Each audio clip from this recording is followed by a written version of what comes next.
Dayton Avenue started.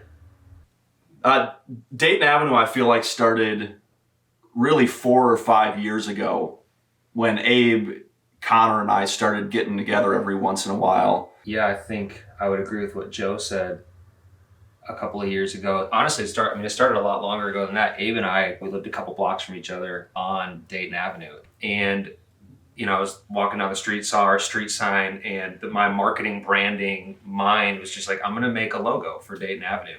Actually, then I put it on a sweatshirt because that's what you do when you make a logo for the street that you live on. I really kind of just got attached to it. And I was like, man, this would be a cool company name. It really just started as sharing a common love, our common dreams for music, to work in music, to create. Eventually, Abe and Joe and I, we started running together in the different things we were a part of. Joe being a DJ, Abe's production, music work, and then my career as a hip hop artist. And as we were running in these individual lanes, yet encouraging each other along the way, we started meeting. And when I started meeting with Connor and Joe, that's what I first started to experience, was real encouragement in the things that I was creating and real encouragement to actually do something with the music that I was making. And as we started to talk about putting together an actual collaborative, collective, I started to get really excited about the opportunity that we could have to encourage people. Because when I was younger, making music on my own, there was no one to point in the direction of, hey, this is really good, lean into this, or this isn't your gifting, this isn't your skill set. And there was no direction, and there was no way to actually go after it in a serious way.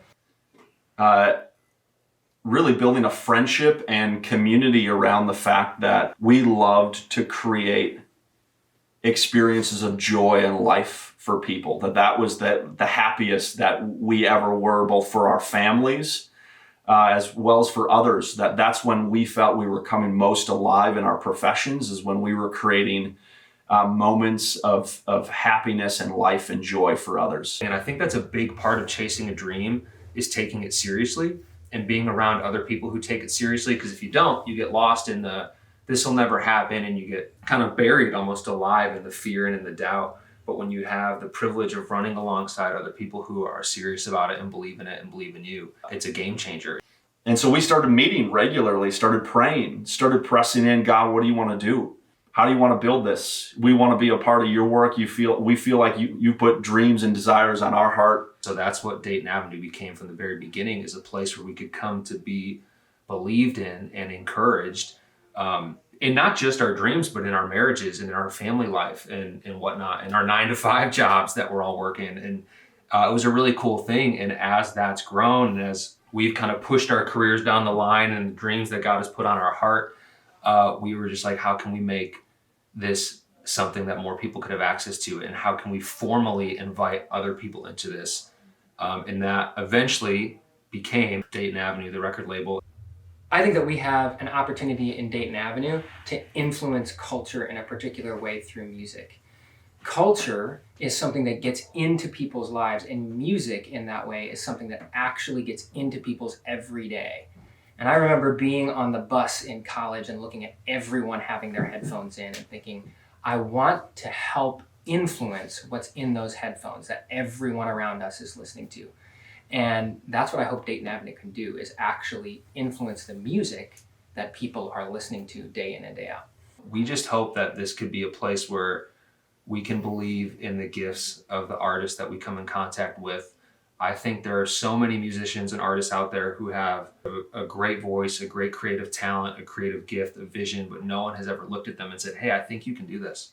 Or, hey, I believe in what God's given you. And I think those simple words of encouragement can be life-changing. They've been life-changing for me. One of the opportunities we have in Dayton Avenue is to encourage younger artists to actually go after their dreams because God put them there, to encourage them to communicate in a native way to younger people faith and hope, to actually give them permission to go after that dream. And I think that's tremendously needed in the church right now. I think it's tremendously needed in the world right now. We want it to be a place also where we're not competing. Kind of a tagline that's come about in our conversations and in our prayer has been kingdom over competition. If there's one thing that we want Dayton Avenue to remain steadfast in, it's in cheering other people on, being excited when other people win, that we could serve in a small way of others' journeys to their success, to their winning, to their big victories, because there's no room for competition in the kingdom of God. And we are about using our gifts, using our talents, using the songs that we write specifically to build up the kingdom of God here on this earth. My name is Abe Gross. My name's Joe Masick. My name's Connor Flanagan. Welcome to Dayton Avenue. Welcome to Dayton Avenue. Welcome to Dayton Avenue.